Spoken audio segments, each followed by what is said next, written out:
আসসালামু আলাইকুম ওয়া রাহমাতুল্লাহি ওয়া বারাকাতুহু। বিসমিল্লাহির রহমানির রহিম। প্রিয় বন্ধুরা, আপনারা এই যে দেখছেন, এটা কিন্তু কলা। আপনারা সবাই চিনেছেন। এই কলাটা আমার সবার শরীরের জন্য খুবই উপকারী। কলার যত উপকারিতা আমি আপনাদেরকে কয়েকটা বলি, আপনারা ভালো করে লক্ষ্য করুন। ভিডিওটি ধাক্কা দিন না, জানলে আপনার উপকার হবে এবং মানলেও আপনার উপকার হবে, খেলেও আপনার উপকার হবে। তাই বলি, আপনারা ভিডিওতে ধাক্কা দেন না, সবাই দেখুন। আমি আপনাদেরকে একেবারে সত্য কথা বলছি, কোনো মিথ্যা বাজে কথা বলি না। পাকা কলার যত উপকারিতা, অনেক মহিলা আছেন ঋতুস্রাবে খুব সমস্যা, তাদের জন্য বিশেষ উপকার করে এবং তাদের দেহের শরীরের শক্তি যোগায়। কলায় থাকা ফাইবার বিভিন্ন রোগ থেকে বাঁচায়, উচ্চ রক্তচাপকে স্বাভাবিক রাখতে সাহায্য করে।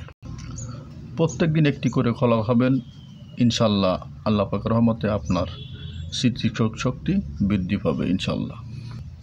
কলা খেলে আমাদের দেহে যে হিমোগ্লোবিন আছে, হিমোগ্লোবিনটাকে বাড়িয়ে দেয় কলায় এবং দেহের হরমোনটাকে স্বাভাবিক রাখতে সাহায্য করে। গর্ভবতী মায়ের জন্য প্রত্যেক দিন একটি কলাই যথেষ্ট। যদি পারেন কষ্ট করে খাবেন, কোনো ক্ষতি নাই, ইনশাল্লাহ আপনি উপকার পাবেন এবং শরীর আপনার সুস্থ থাকবে ইনশাল্লাহ। গর্ভবতী মা যারা আছেন তারা পারলে প্রত্যেক দিন সকালবেলা একটি করে কলা খাবেন। দুপুরে আগে খাবেন, পাকা কলা দুপুরে খাওয়াটাই উত্তম। এতে প্রচুর পরিমাণে শক্তি যোগায় শরীর করে দুর্বলতা ইনশাল্লাহ থাকবেন। আপনার বাচ্চাও আল্লাহ পাকের রহমতে ভালো হবে, ভালো থাকবে ইনশাল্লাহ।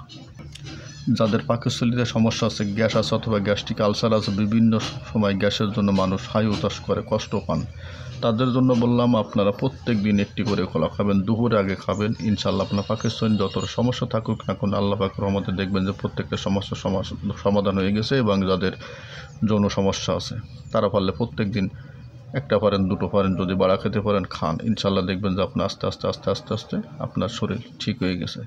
আপনি মানেন, আল্লাহ পাকের আস্থা রাখুন, আল্লাহ পাক দেখবেন যে আপনাকে ঠিক মতনই বুঝ করে দিচ্ছে, ইনশাল্লাহ আপনি স্বাভাবিক হয়ে যাবেন। যাদের পায়খানা খুব কষা অর্থাৎ কোষ্ঠকাঠিন্য আছে, তাদের জন্য মহা ঔষধ। তারা প্রত্যেক দিন খাবেন, প্রত্যেক দিন ইনশাল্লাহ আপনার কোনো ডাক্তার লাগবে না, নিজেই ডাক্তার হয়ে যান, নিজে কবিরাজ হয়ে যান, হয়ে নিজে যদি গাছের কলা নিজের বাড়িতে থাকে তো ভালো, নাহলে প্রত্যেক দিন একটি করে কলা কিনবেন এবং খাবেন। প্রত্যেক দিন সকালবেলায় খাবেন, দুপুরে আগে খাবেন। দুপুর আগে খাইলে প্রচুর পরিমাণের ভিটামিন, ক্যালসিয়াম, ফাইবারেতে যা কিছু আছে সবই আপনি পাবেন ইনশাল্লাহ। দুপুরে পরে কলার থেকে অনেকটা শক্তি কম থাকে, এই জন্য দুপুরে আগে পারলে কলা খাবেন ইনশাল্লাহ। কোষ্ঠকাঠিন্য সমস্যা থাকলে, মুখ আর রুচিক, শরীরে কোনো বল শক্তি পান না, এরকম যদি কোনো সমস্যা থাকে প্রত্যেক দিন কলা খান, ইনশাল্লাহ কোনো ক্ষতি নেই। কাঁচা কলা যদি হয় তাও খান, তরকারি হিসাবে খান ইনশাল্লাহ। যাদের আমের সমস্যা আছে, কাঁচা কলা খাইলে তাদের আমের সমস্যার সমাধান হয়ে যায়। পাকস্থলী সমস্যা থাকলে ইনশাল্লাহ তাও সমাধান হয়ে যায়। যদি গ্যাসের সমস্যা থাকে, মুখে কোনো রুচি থাকে না, তারাও কলা খান, ইনশাল্লাহ দেখবেন যে উপকার হয়ে গেছে। আর ভিডিওটি শেয়ার করে দেবেন, পারলে আমার জন্য একটা সাবস্ক্রাইব করবেন, একটা লাইক দেবেন, ভিডিওটি দেখবেন, দেখলে আপনার উপকার, আমার উপকার এবং আরও পৃথিবীব্যাপী মানুষের উপকার দেখে আপনি একটু শেয়ার করে দেবেন, আপনি সওয়াব পাবেন ইনশাল্লাহ, আপনি পুরো সওয়াবের ভাগী হবেন। যেহেতু কৃপণতা না করে ভিডিওটি সাবস্ক্রাইব করবেন, একটা লাইক, একটা শেয়ার দিবেন।